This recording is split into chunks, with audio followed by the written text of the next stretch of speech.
O mundo enfrenta hoje a maior epidemia de sedentarismo da história. O documento Global Action Plan, publicado pela OMS, não deixa dúvidas. 25% dos adultos são considerados completamente sedentários. E o pior, 75% dos jovens de 11 a 17 anos também. No Brasil, o buraco é muito mais embaixo e nós aqui discordamos das soluções que a OMS apresenta para esse problema. Esse é o programa Autoimune. Bem-vindo ao nosso episódio piloto.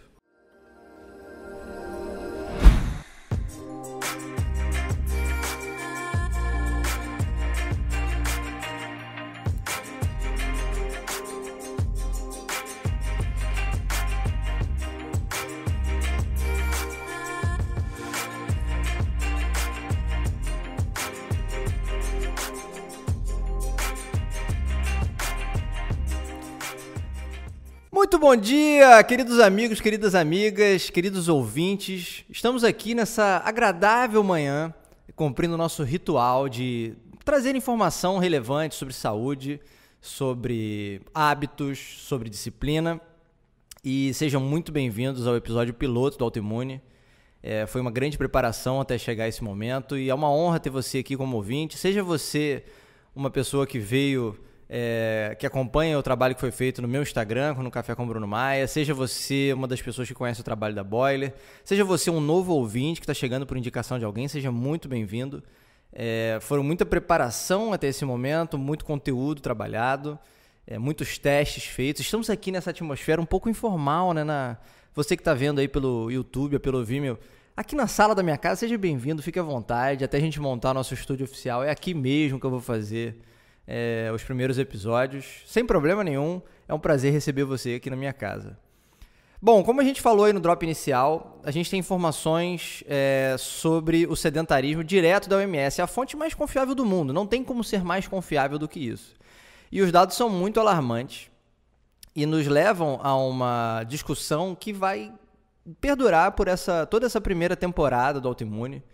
Então, esse vai ser o nosso tema principal. Por que as pessoas não praticam atividade física? E quais são os impactos disso, né?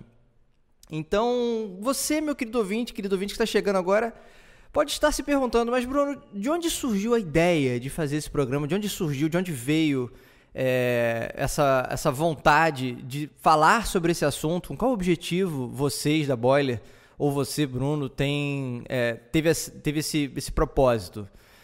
Bom, gente, sendo bastante resumido para você que está chegando aqui, em breve, quem sabe, eu entro mais a fundo nos detalhes dessa história, mas eu fui uma pessoa com uma juventude completamente sedentária, sempre acima do peso, e eu acredito que eu só consegui efetivamente solucionar esses problemas de maneira definitiva eu comecei a solucionar esses problemas por volta de 3 anos atrás.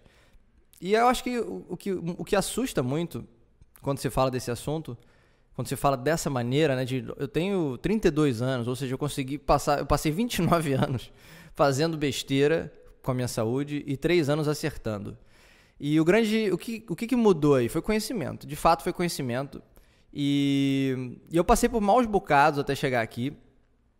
E, obviamente, o meu objetivo ao fazer esse programa é disseminar algumas coisas que fizeram muita diferença para mim, para que outras pessoas não passem pelo que eu passei. A escalada para chegar até o Autoimune, que é esse programa em formato de áudio, também em formato de vídeo, mas um vídeo bem simples para quem quiser assistir, assistir na televisão, assistir no iPad, enquanto cozinha, whatever. A construção até chegar a esse formato de programa foi uma construção bastante longa. Eu diria que ela começou com um documentário que na verdade nunca saiu, que na verdade se tornou o Autoimune, que foi o I Hate Fitness. É um documentário que eu comecei em meados de 2016, em junho de 2016. Eu comecei um trabalho com a doutora Suzana Lessa sobre mudança de hábitos e mais controlando bem de perto, de 100 dias, e teve muitos altos e baixos nesse processo, o que me viram que embora eu achasse que já sabia bastante coisa, eu não sabia absolutamente nada. Mas desde aquela época já surgiu esse desejo de tentar trazer uma nova roupagem à comunicação de fitness, à comunicação de saúde em geral, que no geral tende a ser uma comunicação muito foco, força e fé, né? Que é a filosofia do maromba, de vai na marra, o importante é ter vontade, se você quiser você consegue, e ela fica entre esse eixo de um lado totalmente à esquerda e ela fica no lado à direita lá pelos artigos científicos. Então eu acredito que não tem uma abordagem que seja efetivamente didática, que seja divertida. E assim surgiu a Rede Fitness com a ideia justamente de tentar mostrar que a atividade física, que a alimentação não precisava ser chata. O processo já é chato, já é doloroso. Você não precisa apresentar o tema de uma maneira chata. Então as coisas foram evoluindo. Ano passado foi um ano de muita pesquisa nessa direção. E eu cheguei à conclusão de que a Rede Fitness acabava sendo um pouco brincalhão demais para falar certas coisas que precisavam ser faladas a sério. Então, nesse momento surgiu a ideia de fazer o programa Autoimune. Eu já trabalho conteúdos desse tipo no meu Instagram há bastante tempo, mas a gente sabe que o Instagram não é uma plataforma para isso. Então agora na virada do ano eu comecei um ensaio no Instagram, que foi o Café com Bruno Maia, que basicamente eu fazia alguns stories na parte da manhã, bem resumido sobre temas de saúde, mudança de hábitos, sono, alimentação e etc. para pessoas normais, não para atletas, né? E eu tive ótimos resultados e no fundo foi uma preparação para a chegada aqui do Autoimune. Quando eu digo que o Rede Fitness era muito brincalhão, não pensem que o Autoimune vai ser muito sério. É sério, é óbvio. Os temas que a gente vai trazer e vai debater vão ser debatidos de maneira muito séria, vão ser debatidos com pessoas muito sérias, mas a gente sempre vai tentar trazer uma leveza pro programa, justamente para que esse momento que você vai estar escutando não seja uma chatice. Porque, como eu disse, a atividade física já é uma coisa sacrificante, por natureza. E você não vai conseguir ressignificar isso se logo no início já for sofrimento puro, especialmente na hora de ouvir um podcast. Então, a gente vai sempre mesclar um pouco de experiência pessoal, experiência das pessoas, seja minha, seja do nosso convidado, com dados científicos e tentando trazer uma leveza. E aí surge a pergunta que você, meu querido ouvinte, pode estar ouvindo. Mas, Bruno, com todo respeito, quem é você para falar sobre esse assunto? Você é médico, você é nutricionista, você é profissional de educação física? E por que a gente deveria acreditar no que você vai dizer? E eu vou dizer para você, meu querido ouvinte, que você está corretíssimo na sua pergunta, na sua inquisição. Estou aqui justamente para botar a cara. Não sou médico, não sou nutricionista, não sou educador físico. E, de fato, essas especialidades não pertencem à minha gama de conhecimentos. Eu não tenho nenhum diploma, nenhuma habilitação e tampouco o conhecimento que essas pessoas têm sobre suas respectivas áreas. Mas o que me traz aqui como esse porta-voz do assunto... Deixa eu pausa para tomar um gole de café. Café é vida. O que me traz aqui para esse momento de ser um porta-voz desse assunto é muito simples. Eu trabalho com comunicação de fitness há 3 anos, né? Eu sou o diretor da Boiler. A Boiler é uma agência de entretenimento, de mídia. Surgiu como uma agência de mídia e entretenimento e hoje é uma startup de projetos e comunicação na área do fitness, saúde, bem-estar. E a Boiler tem como missão reduzir o sedentarismo no mundo e a gente faz isso de diversas maneiras, seja atendendo a outros parceiros de segmento para tentar maximizar a comunicação deles, na certeza de que se isso for acontecer, eles vão ter mais clientes, por isso menos pessoas sedentárias. Então estamos falando de médicos, estamos falando de estabelecimentos de atividade física, e também através de projetos próprios, como eventos, produtos, cursos e outros. Mas o fato é que trabalhando... Tendo que atender esse público, a Boiler é bem especializada nesse segmento, fazendo comunicação desses parceiros e até a própria comunicação da Boiler, a gente entra, obviamente, numa imersão. Se o nosso objetivo é convencer as pessoas a saírem do sedentarismo, a gente tem que estudar esse público, a gente tem que entrar a fundo e a gente tem que entender por que essas pessoas não praticam atividade física para que a gente consiga construir argumentos convincentes que tirem elas do sofá e deem uma outra chance a esse hábito. E, gente, na ânsia de entender esse público, eu mesmo que já fui um sedentário, que acabei, talvez por isso, sendo bem sucedido em me comunicar com a galera que tem uma dificuldade de praticar atividade física, na ânsia de entender esse público nas pesquisas, etc., acredito que eu acumulei conhecimento suficiente para trazer uma abordagem diferente.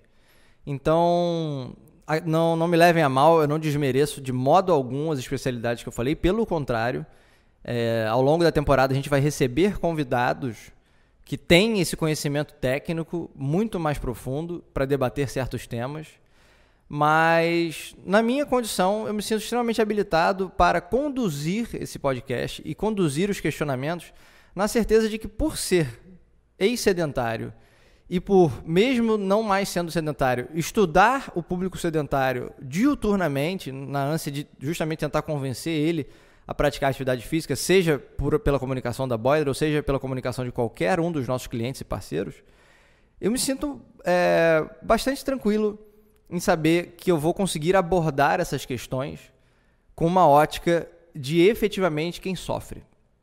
Eu vou conseguir me botar nesse lugar. Então, não é só a minha história, é justamente o que eu faço, o que nós fazemos na Boiler, que me deixa tranquilo para falar: olha, sedentário, você que tem dificuldade de praticar atividade física, ou você que pratica, que tem bons hábitos, mas quer melhorar, nós vivemos pensando, a nossa função é justamente pensar em como solucionar esse problema junto com você. Então, acredito que isso responda essa possível pergunta. E aí, vamos para, acho que o nosso bloco principal aqui do primeiro episódio, o episódio piloto, que é a seguinte pergunta: mas o sedentarismo é mesmo uma epidemia? A gente deixou essa pulga atrás da orelha ali logo na entrada, e acredito que a primeira armadilha dessa pergunta seja entender o que é uma epidemia, né? Então, uma epidemia, no geral, ela trata de uma doença. Então, de um certo modo, quando nós falamos que o sedentarismo é uma epidemia, a gente está basicamente colocando essa condição no patamar de doença. O que eu acho que, para início de conversa, já é uma significação errada. Na minha opinião, eu, Bruno, por puro dicionário, o sedentarismo não é uma doença e, portanto, não se enquadra numa epidemia. O que não significa que o nosso panorama é bem dark. Então, realmente desesperador, né? Vamos lá. Eu trouxe aqui para a gente trabalhar um pouco nesse episódio piloto um documento chamado... É um Global Action Plan da OMS. A OMS faz vários Global Action Plans, né, que são planos diretores de condutas para os países que são ligados a ela. Nesse caso aqui é o plano diretor de atividade física. Ele foi liberado no ano de 2017, aliás, eu acredito que início do ano de 2018, e ele tem como... Ele é direcionado para a janela de anos 2018 a 2030. Então, é um plano diretor com informações e com orientações sobre como abordar esse tema para os países que são ligados ao OMS. Esse documento em particular, se você pesquisar na internet, ele se chama More Active People for a Healthier World, e você também vai conseguir encontrar a síntese dele em português. O que a gente está aqui é com o documento completo, e você só dá um Google aí na OMS, que em inglês é World Health Organization, WHO, e colocar esse documento que você vai encontrar. Mas eu já vou fazer um resumão aqui. Então, se você não for um puta pesquisador, haverá palavrões aqui. Se você não for um puta pesquisador, você pode simplesmente confiar no resumão que eu vou fazer aqui. Então, vamos começar pelo princípio. O que é atividade física, né? Então, para você debater o que é sedentarismo, que é a falta de atividade física, você precisa entender o que é atividade física. Então, aqui, logo no sumário, a OMS diz que a atividade física pode ser classificada em diversas maneiras, desde caminhar, subir uma escada, pedalar, jogar bola, enfim, tudo isso a gente sabe que é atividade física. Então, A OMS ela classifica atividades físicas aqui, de acordo com o documento dela, em atividades físicas moderadas e atividades físicas intensas. E a gente vai entrar um pouco mais a fundo nisso aí. E aí, logo em seguida, ela entra na situação atual. Qual é a situação atual?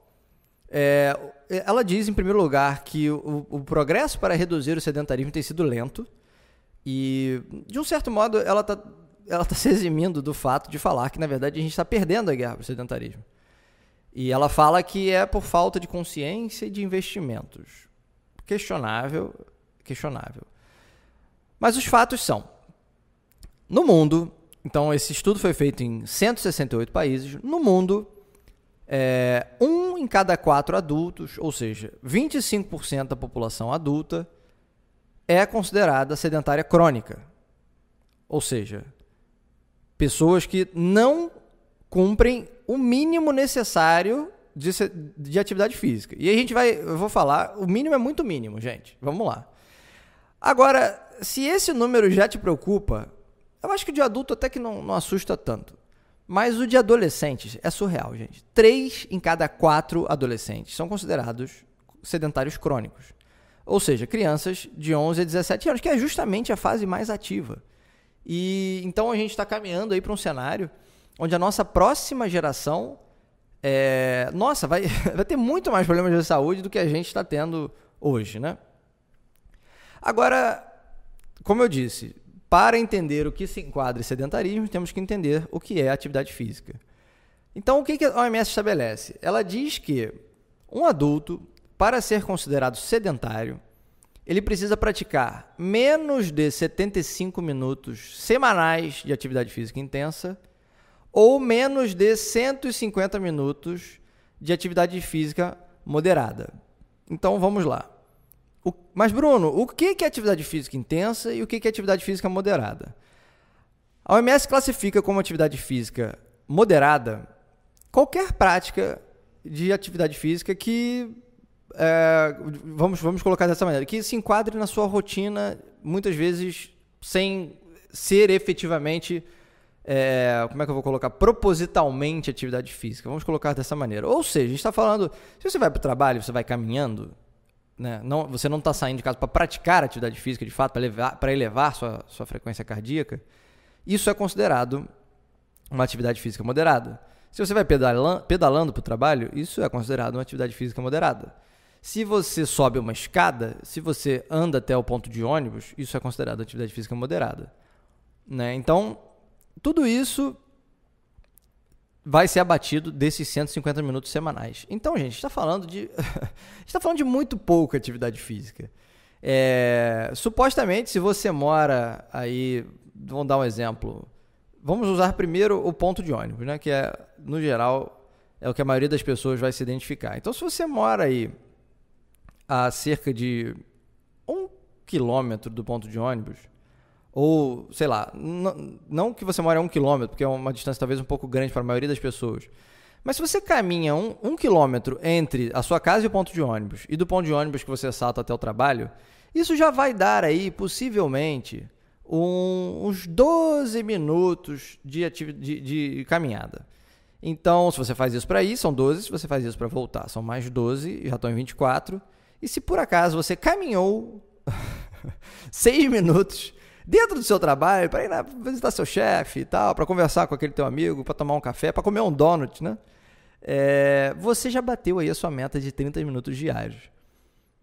E 30 minutos diários, se você ignorar aí os fins de semana, né? Vamos botar aqui sábado e domingo. Como é questionável se sábado e domingo são dias úteis, vamos botar só de segunda a sexta. Se você fizer isso 5 vezes por semana, você já não se enquadra no sedentarismo. Ou seja, gente, é muito pouco. É muito pouco. Para ser considerado sedentário, você tem que ficar em casa o dia inteiro. A realidade é essa. Nossa, tá um calor aqui, viu? Tá batendo um sol aqui, se você tá vendo pelo YouTube. Eu espero que a filmagem esteja boa ainda, porque a câmera é automática e tá nascendo o sol lindo aqui, dia lindo. Vamos lá. Então são 150 minutos de atividade física moderada, que se enquadram nesses padrões que eu falei, e 75 minutos de atividade física intensa. Então, o que é atividade física intensa? Atividade física intensa é você sair para dar uma corridinha, é você fazer uma sessão de musculação, é você fazer um spinning, é você sair para caminhar numa cadência um pouco mais acelerada, você jogar um jogo de futebol.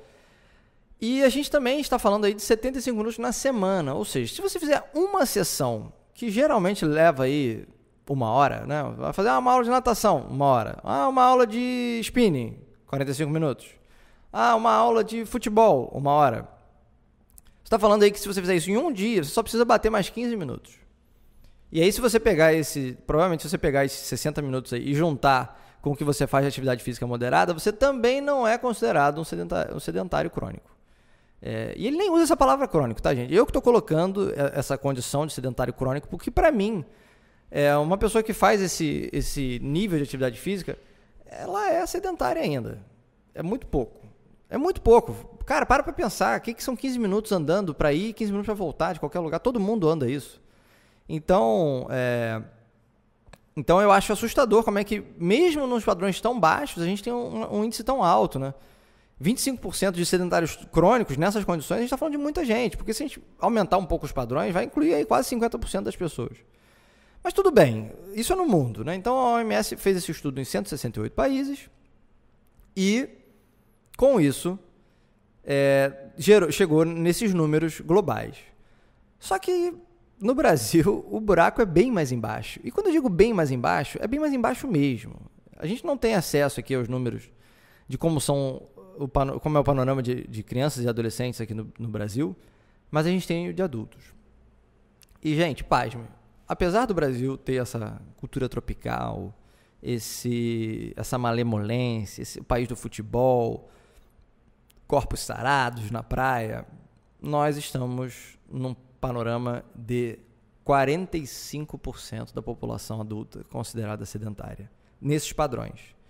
Então, vamos arredondar para 50%. O que significa que a cada 2 adultos que você conhece, proporcionalmente, um é sedentário. Na verdade, não que você conhece, porque eu acho que essa que é a parte mais interessante.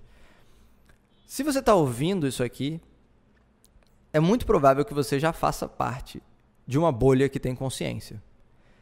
E essa informação de que 1 em cada 2 adultos é considerado sedentário, ela me dá um bug no sistema. Porque na minha bolha, quase ninguém se enquadra nesse nível de sedentarismo que a OMS está enquadrando aqui. Todo mundo que eu conheço, para a OMS, seria considerado ativo. E é difícil a gente aceitar isso, uma informação dessa, quando a gente percebe que em volta de nós todo mundo já é ativo, né? Eu moro em Niterói. Niterói é uma das cidades mais ativas do Brasil, tem uma quantidade imensa de academias, de canoa havaiana, assessoria de corrida de rua, crossfit, aqui é tudo. Você vê gente o tempo inteiro praticando atividade física e é difícil pra gente aceitar uma coisa dessa. Só que a gente esquece que a gente está na nossa bolha e que o mundo é muito maior. E que para áreas como onde eu moro, que tem um poder aquisitivo bom e que as pessoas têm mais consciência, existem 1 zilhão de outras áreas onde as pessoas não conseguem praticar atividade física, comem muito pior, dormem muito pior, ganham muito menos. E é justamente lá que está essa galera que faz esse contraponto com o pessoal da nossa bolha. Mas o fato é que, gente, é um estudo, não tem discussão. Por mais que você conheça, todo mundo que você conhece seja ativo, para cada pessoa que você conhece tem uma pessoa que é sedentária. É fato, entendeu? E digo mais, nesses padrões de sedentarismo, né? Porque o estudo que a gente tem aqui no Brasil é que 45% da população é completamente sedentária, 5% é fisicamente ativo, ou seja, pratica atividade física numa base diária, e a maioria das pessoas da minha bolha está nesse número, e o resto, que dá 45%, são pessoas que são consideradas atletas de fim de semana. Então, são aquelas pessoas que cumprem os padrões de sedentarismo, do mínimo para não ser considerado sedentário pelo OMS, mas ainda não se enquadram numa pessoa fisicamente ativa. Então, de um certo modo, nós estamos falando o seguinte: no Brasil, 100% da população, você tira 5% e os outros 95% sofrem para praticar atividade física. Alguns sofrem muito mais e outros ainda sofrem porque não conseguem, por uma série de motivos que a gente vai explorar aqui ao longo dos episódios, não conseguem enquadrar essa atividade física no seu planejamento, no seu dia, orçamento, a gente vai entrar um pouco mais a fundo nessa questão de quais são as objeções para a prática de atividade física, né? E aí a pergunta que você, meu querido ouvinte, minha querida ouvinte, pode estar fazendo é: mas como vocês pretendem ajudar na luta contra o sedentarismo fazendo um podcast, Bruno? Qual é o fundamento disso? Porque atividade física é pegar no pesado, é ir pra praia, correr, foco, força e fé, vai pra academia, levanta ferro, para de reclamar. Não é bem por aí não, gente. Não é bem por aí não. A gente tem muitas armadilhas acontecendo e nossa, elas são tantas e elas são tão bem camufladas que a gente não consegue perceber, e eu acredito que tendo conhecimento dessas armadilhas, para muita gente vai ficar muito mais fácil sair da condição de sedentarismo. Pausa para tomar um café. Você toma um café também, peraí. Um gole. Lubrificar as cordas vocais. Então, estamos falando, gente, o nosso contexto hoje é um contexto muito mutável, muito mutante. O nosso corpo, ele não evoluiu na mesma velocidade que a nossa tecnologia. E quando eu digo de tecnologia, eu digo tanto a tecnologia que faz com que nossos celulares se conectem em qualquer lugar do mundo, onde há pouco tempo atrás era tão difícil fazer uma chamada daqui para lá, daqui para a esquina. Eu falo da tecnologia alimentícia, eu falo da tecnologia de saúde, eu falo disso tudo. Mas a nossa biologia não evoluiu na mesma velocidade. E nem vai evoluir. A nossa tecnologia vai continuar evoluindo exponencialmente e a nossa biologia vai sendo bem aquela coisa bem darwinista, melhorando a cada geração. Então, eu acho que nós não estamos prontos para a quantidade de coisas novas que estão acontecendo. E, de um certo modo, é possível, sim, linkar o sedentarismo à tecnologia, ao avanço da nossa ciência. Por motivos que a gente vai explicar. Calma, é polêmico isso que eu falei, mas, de um certo modo, o que eu estou querendo dizer é que nós não tínhamos esse problema há cerca de 100 anos atrás. O que mudou nesses últimos 100 anos? A gente vai abordar isso mais a fundo aqui no programa. Acho que, acima de tudo, o que é importante dizer é que eu acho que o que a gente vai questionar muito aqui no Autoimune é o nosso conceito do que é saúde. Porque, vejam bem, o que acontece hoje é que os nossos profissionais de saúde, eles são literalmente formados para tratar doenças, para tratar problemas. E eu acho que o primeiro tema que a gente vai evoluir aqui é rever os nossos paradigmas de saúde. A doutora Suzana Lessa vai nos ajudar aqui a entender o que é uma pessoa saudável. Mas o fato é que existe muita diferença entre uma pessoa que está doente, uma pessoa que está saudável e uma pessoa que não é nenhum dos dois. Ela está ali no limbo. Então, o que eu estou querendo dizer é que não é porque você não está doente que você está saudável, né? E eu acho que a maioria das pessoas se enquadra exatamente nesse limbo e que, se ela estivesse efetivamente saudável, muitas coisas na vida dela seriam melhores. No fundo, é isso que a gente vai... essa vai ser a direção do autoimune. É entender que existe uma situação da doença e aí quem vai tratar a sua doença é o médico. Então, o que eu estou querendo dizer é que se você chegar... Vou dar um exemplo. Se você chegar no hospital se sentindo mal e qualquer um dos índices que o médico examinar estiverem enquadrados no que, do que a formação do médico estabelece como doença, ele vai te tratar. Então, vamos supor que você chegue lá e o seu açúcar está ali dentro dos padrões de uma pessoa diabética. Você está com açúcar muito alto.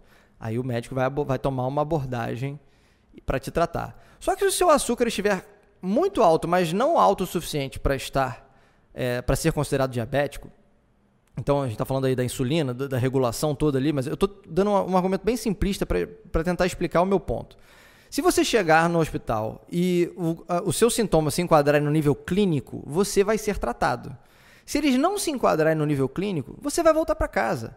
Não interessa se está perto do nível clínico.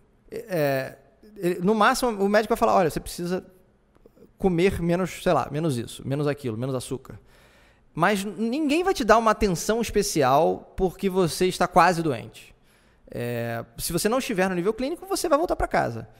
E, no geral, é onde todos nós estamos. Então, existe um nível saudável de insulina, por exemplo, onde a maioria de nós não está. Existe um nível de doença, onde a maioria de nós não está, e tem muita gente doente. E existe esse limbo, esse meio termo. E isso eu não estou dando um exemplo aqui, a questão da diabetes, que é uma questão clássica, que é um dos maiores problemas de hoje. Mas tem todas as questões, a questão do peso, tem a questão do colesterol, enfim, tem vários aspectos da saúde que ficam nesse limbo entre estar saudável e estar doente.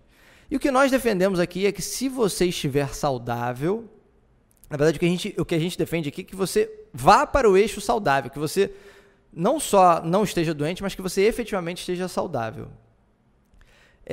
Então, eu acredito que, no fundo, por isso que o autoimune pretende ajudar dessa maneira, porque a maior ferramenta na prevenção é a informação. Muitas vezes um médico não pode fazer quase nada por você no quesito prevenção, porque a prevenção é uma coisa que, no fundo, tem a ver com o que você faz no seu dia a dia, tem a ver com o que você faz nas suas 24 horas. E não naquela hora que você está no médico. Lá ele vai te dar um remédio, ele vai te tratar naquele momento e você vai voltar para casa. O que você faz no resto do tempo, de um certo modo, é governo seu. E o que a gente vai tentar fazer aqui, a gente pretende auxiliar nessa luta contra o sedentarismo, fazendo com que você tenha mais informação para tomar decisões mais embasadas e assim faça uma melhor gestão da sua própria vida, né? Aí a gente começa a entrar numa questão que é um pouco filosófica, mas que vai fazer também parte muito aqui do nosso eixo conceitual. Mas, Bruno, eu já sei um monte de coisa que você vai falar. Na verdade, eu já sei quase tudo. Mas, por algum motivo, a gente continua, mesmo com conhecimento, fazendo as decisões erradas. Mesmo sabendo qual é a decisão certa. Por que isso acontece? Como é que você pretende dar alguma solução para isso? Nossa, olha, eu vou dizer que eu adoraria dar uma solução para isso. Mas a única pessoa que pode dar solução para isso é você. Agora, o que eu posso te dizer é que na minha experiência... Perdão. O que eu posso te dizer é que na minha experiência... Eu passei um bom tempo achando que tudo era força de vontade. Na ânsia de mudar os meus hábitos, eu sempre acreditava que era uma questão de querer. Se você quiser com vontade, você consegue. E, gente, não é bem por aí, não. Existem muitas coisas envolvidas no nosso processo de mudança de hábitos. E a força de vontade é somente uma delas. Então, existem uma série de motivos pelo qual a gente toma decisões erradas, mesmo sabendo qual é a decisão certa. E eu pretendo, sim, trazer alguma luz nesse assunto, por já ter estudado muito sobre como se formam hábitos, como se livrar de hábitos ruins. Acima de tudo, também, uma coisa que eu bato muito firme é sobre como deixar com que o seu corpo esteja regulado para exigir menos força de vontade em coisas que seriam simples e acabam ficando difíceis muitas vezes porque nós estamos intoxicados, inflamados, fracos, com sono, cansados e não conseguimos nos recuperar. Tem muito a ver com ter objetividade também. E não fique surpreso se aqui no Autoimune a gente falar não só da saúde física e de como ela se aplica para a saúde mental, mas também a gente falar um pouco sobre autoconhecimento, um pouquinho sobre como saber quais são os seus objetivos, sobre como não aceitar influências externas e escolher melhor o que é importante para você, porque isso tudo faz parte desse processo de mudança de hábitos. Então, nós vamos sim bater muito nessa questão de como tomar as decisões certas. Primeiro, a gente vai tocar muito na questão da informação, de como informar as decisões certas, como saber qual é a decisão certa e depois como tomar a decisão certa. Acho que o ponto importante que junta todas essas peças desse quebra-cabeça é entender que quando você não está saudável, qualquer esforço exige muito mais de você. É como se você estivesse jogando ali o seu joguinho de videogame e você estivesse jogando no very hard. O seu corpo não funciona. Você quer acordar cedo, mas o seu sono não é reparador. Você usa substâncias e alimentos que fazem mal para você, que não permitem que você entre num sono profundo e que não te dão a energia necessária para que você pratique as atividades físicas que você quer.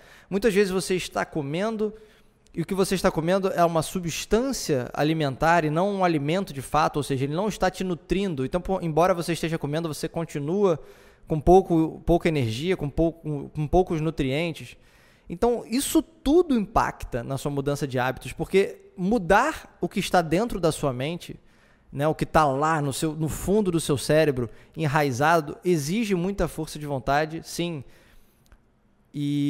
Mas você precisa fazer com que... Você tem como fazer com que exija menos. Se você estiver bem, as coisas fluem melhor.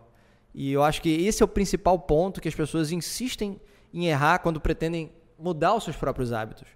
É muito mais difícil você ter força de vontade e equilíbrio mental se o seu corpo, que é por onde passam os nutrientes antes de chegar no seu cérebro, estiver desregulado.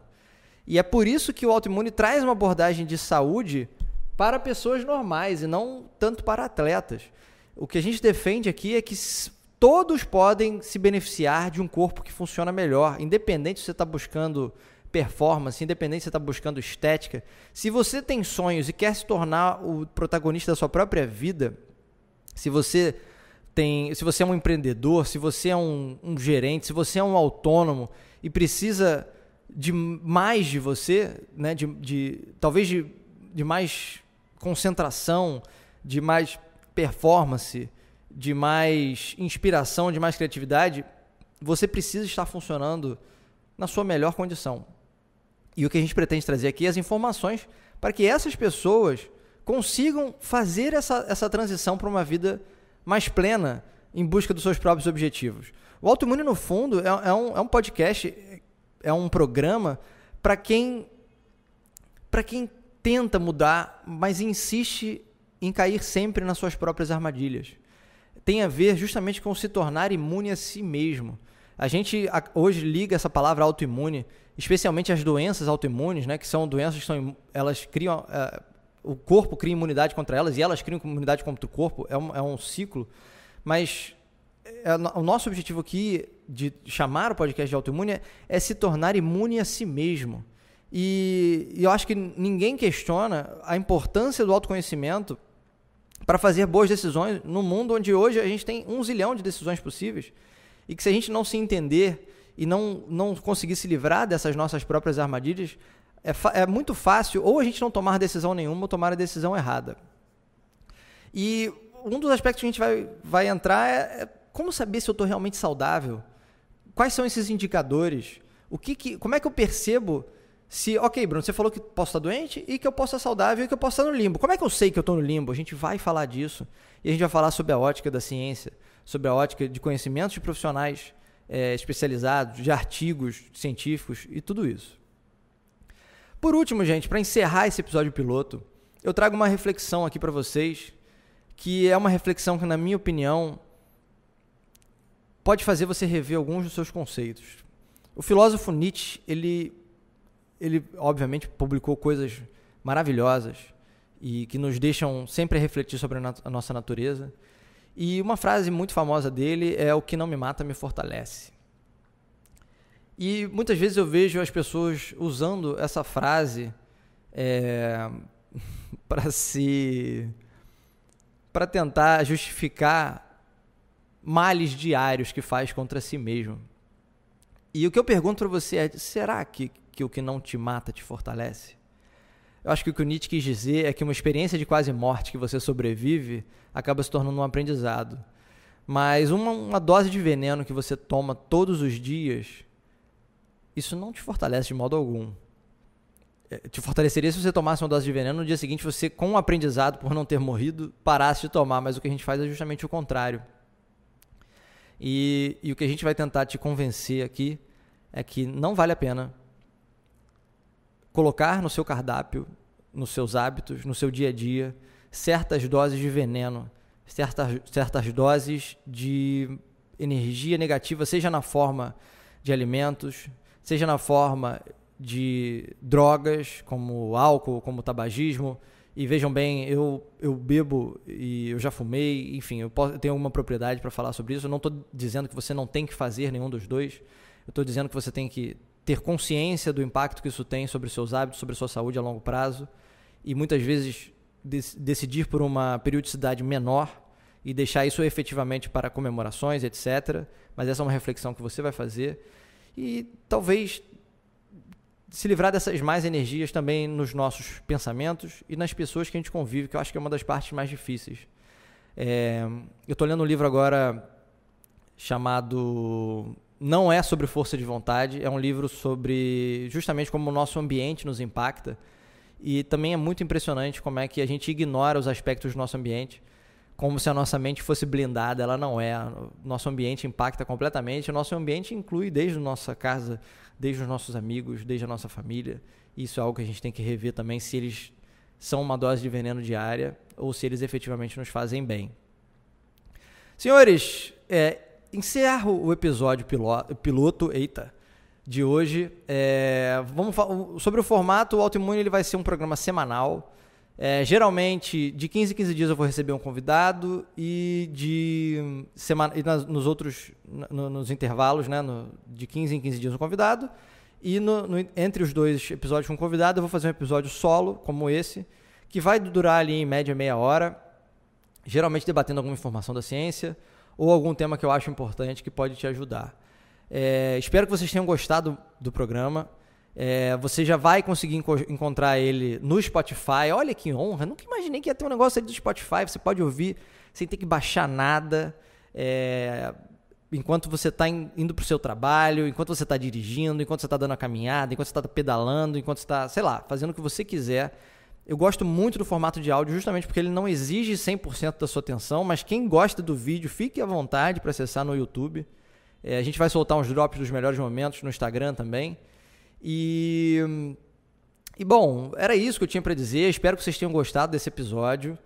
Divulguem para os amigos. Se você estiver ouvindo no Apple Podcast, no YouTube, dá o seu joinha. No Apple Podcast, dá a sua revisão ali de 5 estrelas. Coloca um comentário bacana pra gente.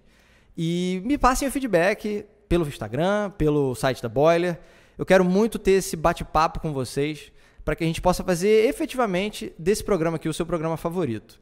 Muito obrigado pelo seu carinho, muito obrigado por todos que acompanharam a temporada do Café com Bruno Maia todos os dias. Gente, foi um prazer estar com vocês. Vocês ajudaram esse programa a nascer e espero que vocês se sintam um pouco orgulhosos como eu estou desse início de caminhada, que com certeza vai trazer bons frutos, não só para todos nós que fizemos essa temporada piloto, essa preparação, mas para muita gente que precisa ouvir um pouco sobre isso, sob uma ótica diferente para refletir. Eu sou o Bruno Maia e eu agradeço demais pela sua presença. Espero que você tenha um dia maravilhoso e até o próximo episódio. Até mais, galera!